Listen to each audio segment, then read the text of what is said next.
Halo Tribuners, sekarang kita sudah kedatangan salah satu narasumber yang akan menemani kita pada kesempatan kali ini.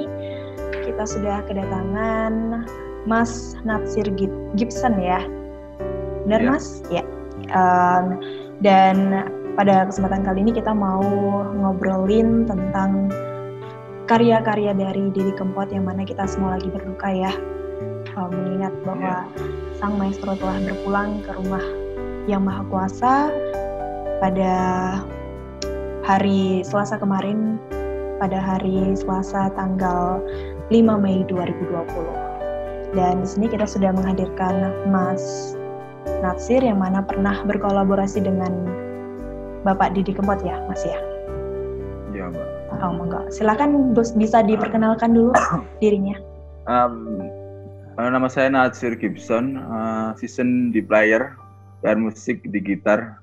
Nah, dulu pertama-tama saya mau turut berduka cita atas meninggalnya Komandan Lord Didi Kempot, Maestro Tambor Sari Indonesia, yang sebagai bapak dari musisi-musisi di Indonesia sekarang.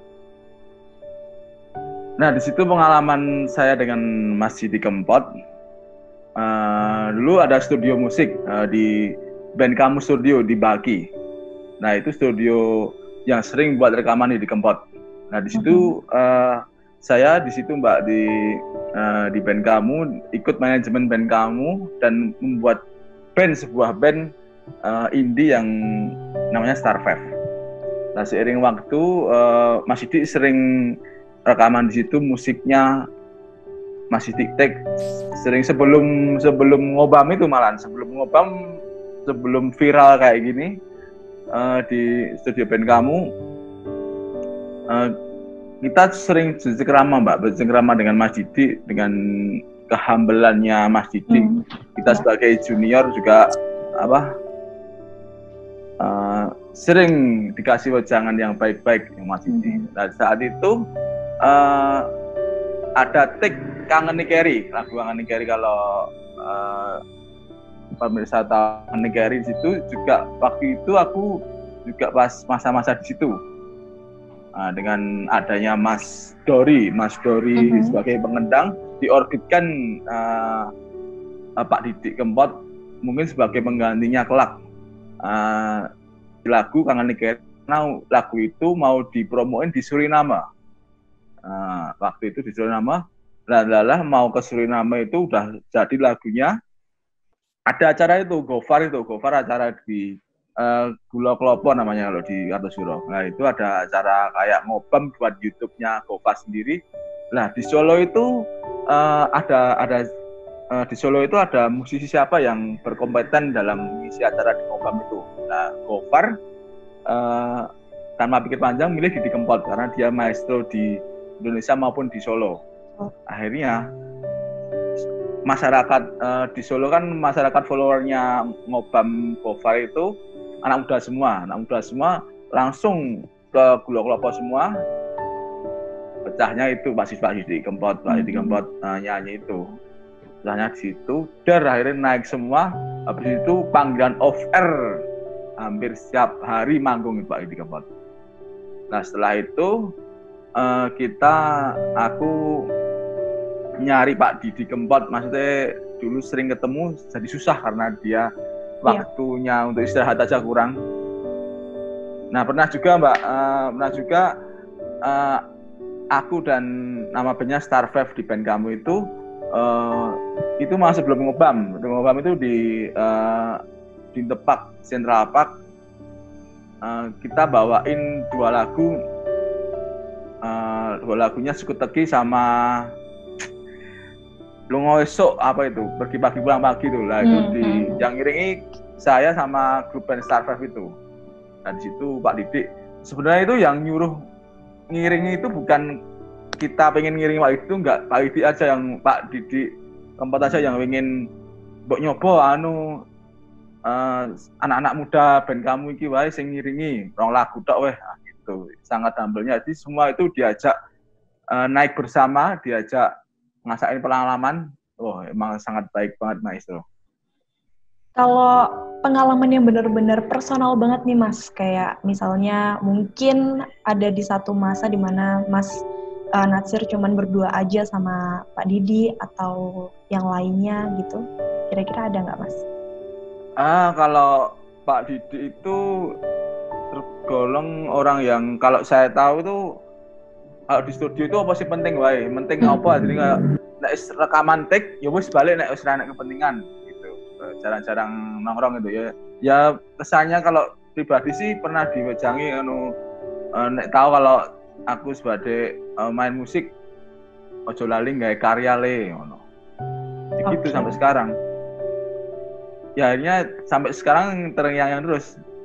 Gitu, Mbak.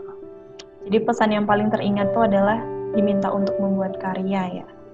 Bener ya. Iya, betul. Gitu. Saelek-elek pun gawe terus lah.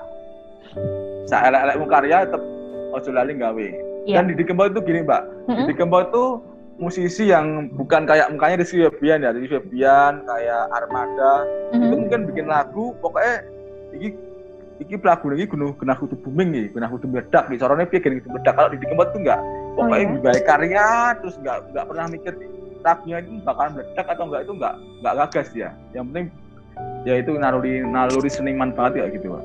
Betul sekali. Gitu sih. Jadi itu yang benar-benar membuat Mas Natsir selalu menjadikan dia panutan juga ya Mas ya? Panutan juga, bapak dari musisi juga. Tuh. Lalu lagu yang sama dengan kisah kehidupan pribadi ada nggak sih Mas? Lagu dari karya-karyanya Mas Kempot kira-kira? Lagunya itu Stasiun Balapan. Persis banget tuh.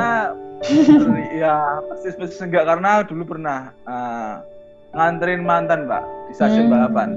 Neng stasiun balapan. Terus sih dari kenangan. Jadi pernah itu di balapan nganterin dulu pacar ya, nganterin pacar di balapan, dia pulang ke desanya dan itu jadi kepulangan terakhir karena di situ dia udah lulus kuliah dan mau ketemu lagi jaraknya susah dan nggak ada vibes untuk ketemu, ya itu kenangan itu aku mau ke lagu nih stasiun balapan di Kelingan meneh Mbak gitu. Lu ngorang balik meneh ya Mas ya? Balik dia ngomong liya. Waduh. Wadidaw. Stasiun balapan itu paling sebenarnya banyak Mbak lagu apa tapi yang paling ngena itu ya. Itu stasiun balapan. Oke, baik. Stasiun gawok tapi. Udah nggak usah galau ya Mas ya. Ini kita masih banyak pembahasannya. Oke, baik. Selanjutnya apa sih Mas kesannya pernah menjadi pembuka konser Cinta Didi Kempot yang mana Mas Natsir pernah jadi bahkan jadi playernya ya? Iya. Betul. Rasanya itu bangga banget Mbak. Dan saya terasa itu habis kesuksesan Pak Didi Kempot itu lebih bangga lagi. Bahwa aku wis tahu mau tanya Pak Didi, wis tahu ngobrol, wis tahu manggung bareng. Ya itu cuma gara-gara kita semuanya di band kamu studio itu yang bikin band kamu studio yang bikin saya jadi bisa ketemu Mas Didi Kempot. Ya sebagai bapak lah gitu Mbak, sangat bangga lah, nggak bisa diungkapin lah. Sampai Mbak, aku itu dulu genrenya rock ya, sekarang Mbak dipindah nih dangdut. Campur sari ya juga, Mbak. Campur sari. Kalau ini aku juga punya karya lagu dangdut tapi belum keluar karena masih keadaan pandemi kayak gini. Karena terinspirasi sama Pak Didi Kempot itu. Gitu. Jadi memang kesannya luar biasa banget ya. Dari playernya bisa menjadi sekarang juga itu karena Pak Didi juga ya Mas ya? Iya pasti Pak. Oke, baik. Terus tanggapan sebagai penyanyi terhadap karya-karya Didi Kempot nih dari Mas Natsir kan sebagai musisi seniman ya. Tanggapannya ya nggak ada apa ya, melebihi tanggapan tuh Mbak. Jadi kayak gimana ya? Surprise. Tanggapannya ya pokoknya patokane musisi Jawa hampir Indonesia itu ya Didi Kempot. Iya betul. Itu mungkin sekarang itu patokane musisi di seluruh genre, mungkin genre pop, Armada, Noah itu di Kempot mungkin sekarang karena dia nggak ngapain pun bisa nyanyi opo sak lagu tok iso nggawa penonton oke banget. Dan dia mau rekor, Mbak. Dia mau memecahkan rekor nggak jadi karena almarhum udah meninggal itu, karena mau memecahkan rekor di GBK itu, mau satu-satunya artis Indonesia yang bisa menuhin stadion GBK.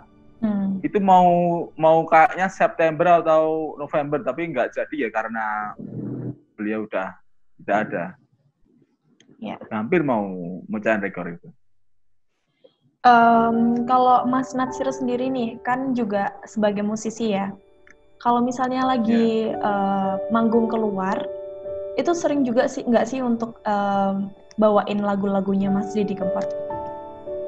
Oh sering, Mbak, apalagi tanggapan di bukan di show roadshow ya, tanggapan di wedding itu pasti di Kempot tuh paling rame, paling apa ya, paling wah itu lagu wajib.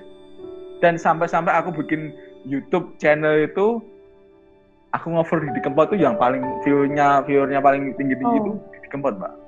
Iya, aku udah cover lagunya Justin Bieber, lagunya siapa itu yang paling ya lagu viral, tapi yang paling nggak tahu kenapa Mas Didi itu. Jadi kekuatan Sobat Ambyar tuh luar biasa sekali. Wah, gila. Sobat Ambyar. Dan itu bikin rezeki semua orang. Luar biasa sekali memang ya.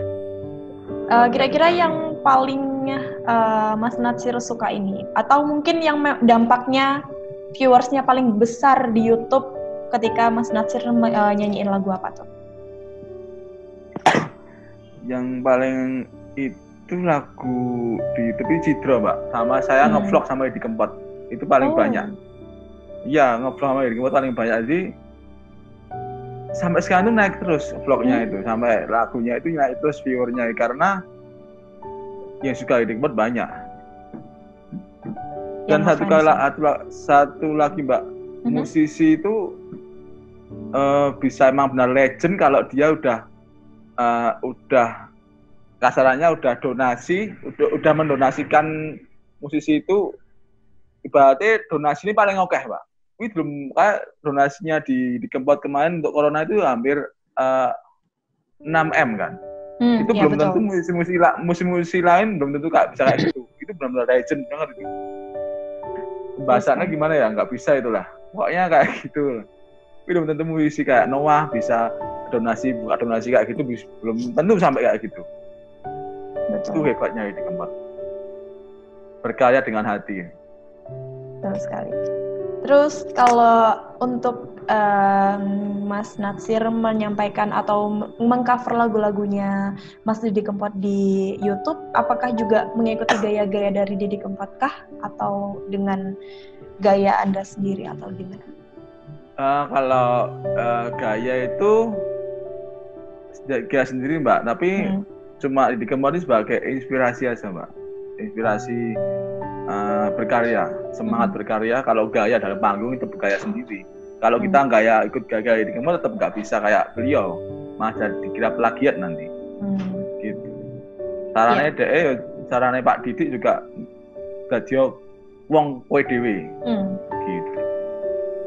Iya, betul sekali. Jadi memang tetap menggunakan gaya sendiri, tapi tetap sosok Didi Kempot itu adalah inspirasi buat Mas Natsir ya. Pasti, iya, Mbak. Sampai aku udah di Sobat Ambyar ini.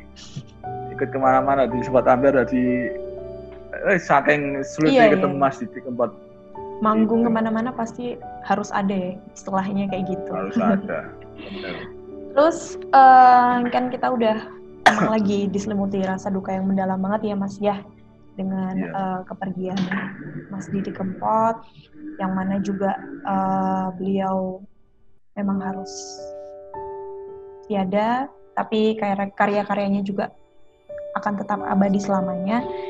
Kalau dari Mas Natsir sendiri nih, setelah kehilangan maestro ini, apa sih harapan untuk musisi-musisi yang ada di Solo dari mana pribadi? Kalau untuk musisi Solo, wajib para musisi bikin karya. Ya. Udah itu, Mbak. Nggak usah mikir booming atau enggak, yang penting bikin terus. Siapapun itu, nggak perlu musisi yang udah pinter, junior, senior, semua bikin karya. Yang junior pun bisa ngalahin yang senior. Masalahnya sekarang zaman modern, zaman media sosial banyak, sangat disayangkan kalau tidak bisa mencapai cita-citanya. Gitu sih, Mbak. Ya. Beda mungkin kayak zaman dulu memang harus ada link yang bisa jadi duit oke, dikondang. Sekarang media sosial bisa kayak gimana pun lah, gitu, Mbak. Yang penting bikin karya itu. Jadi pesannya yang penting apapun caranya tetap harus berkarya ya. Nggak usah peduli. Pasti. Nggak usah peduli. Nggak pasti apapun omongan lain, ya benar, Mbak. Ya betul, baiklah. Oke, kalau dari Mas Natsir sendiri ada nggak nih yang mau disampaikan lagi buat Tribuners semua mengenai dunia musik yang sekarang ini, atau pesan-pesan dari Didi Kempot yang mungkin juga pengen Mas Natsir sampaikan untuk Tribuners semuanya? Panggilnya bisa Tribuners ya? Ya, untuk para Tribuners, yang penting semua pun apapun harus bikin usaha sendiri. Sebenarnya seperti kalau di musik karya, kalau di usaha, kalau mau bikin usaha, ya dibikin dengan sepenuh hati dan yang penting pakai hati semuanya. Kalau nggak pakai hati, cuma mikir hati aja, mungkin nggak bisa laku lama. Yang penting bikin karya, apa bikin usaha apapun pakai hati. Dan bekerja keras terus. Insya Allah nanti rezeki ngalir. Amin. Oke, baik Tribuners, sekian bincang-bincang kita pada kesempatan kali ini. Kita sudah ngobrol banyak tadi ya dengan Mas Natsir, bahwa memang banyak sekali pesan-pesan dari Didi Kempot semasa hidupnya yang memang menginspirasi seorang Mas Natsir. Dan semoga apa yang disampaikan oleh Didi Kempot melalui Mas Natsir bisa menjadi inspirasi juga buat Tribuners semuanya. Amin. Terima kasih sudah menonton sampai habis. Saksikan terus Tribunnews, konten-konten tribunnews.com yang lainnya. Terima kasih sudah nonton. Jangan lupa like, subscribe, dan share ya.